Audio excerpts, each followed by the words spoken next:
Well, student debt has reportedly surpassed $1 trillion in the U.S. Students in Canada are also fed up with the rising cost of tuition, and they're taking it to the streets. 85 people were arrested in Montreal after thousands protested planned tuition hikes. This follows similar protests last Friday that we told you about.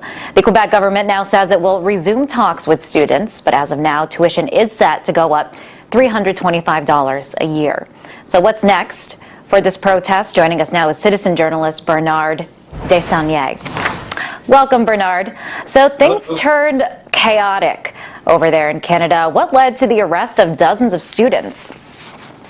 Well, basically, the students were excluded yesterday by the minister. I heard you say that the minister was going to resume negotiation, but there is no guarantee to that effect. The students want to resume negotiations, but yesterday, the Minister of Education in charge of universities and colleges excluded the major association, student association which represents about 100,000 students, excluded them from the negotiations. So the two other associations, because there are three of them representing 180,000 students, stood together with the expelled association and decided also to not attend negotiations until the minister accepts everybody around the table.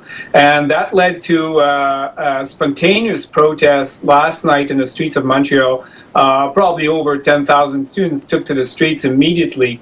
And there were some incidents, like most of the time the protesters will target banks, police stations, media cars also, and members of Parliament's offices, but there were relatively minor incidents, windows broken and some vehicles vandalized. But the police is using that as a pretext to conduct massive repression. And usually the ones who will break a window are not the ones who get caught. The police knows that. They run faster than the police. The ones who get caught are peaceful protesters, and people are becoming infuriated by the behavior of the police towards peaceful protesters. And there doesn't seem to be an end to this because the minister doesn't want, the government doesn't want to discuss at all. And the tuition fee is still on the program, is still supposed to be applied in September. And it's not only the students, but a lot of major, I would say a large part of the population, including well-known politicians, are against and are condemning the government right now. Now, there were a lot of arrests there overnight. How are the students reacting? Is the crackdown kind of forcing them to back down, or is it fueling the fire? Oh, it's fueling the fire, definitely. It will not stop. This has profound ramifications. People know, and the students are not stupid, and a large part of the population understands very well that those tuition fee hikes have their roots in the financial crisis of 2008, and even more profound roots in the triumph of neoliberalism in the 80s with deregulation of financial markets. And so people understand that, and there is a big miscontent.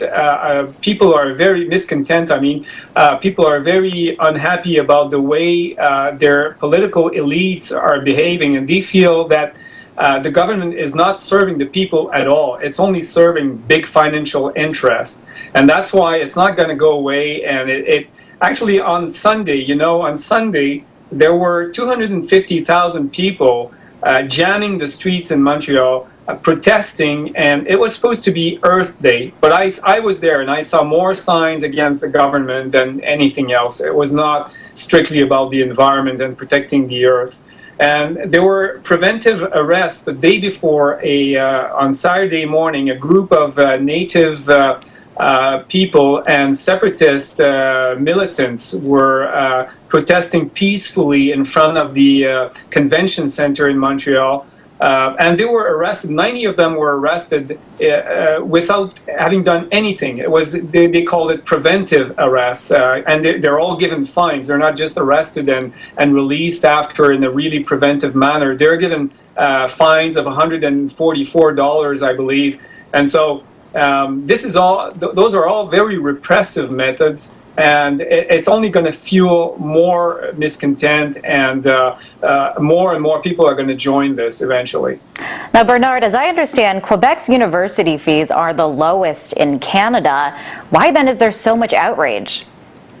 Well, because the Quebecers are a very different society from the rest of Canada. First, they're different by their language. They speak French mostly. Even though Quebecers do speak English, their language, their normal language is French. They have a different culture.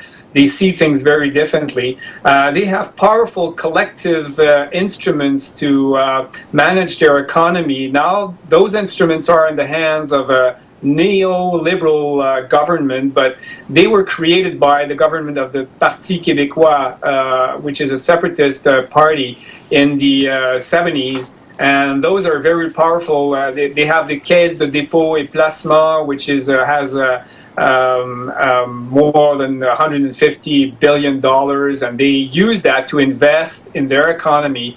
And that bothers very much some people who would like Quebec to behave like other Western societies and just accept that it has to be indebted and it has to be to have less state and more business. All right, People Bernard, do not share that view at all. Sorry to interrupt you there. We are out of time, though, but thank you very much for coming on the show. That was citizen journalist Bernard Desaulniers. My pleasure.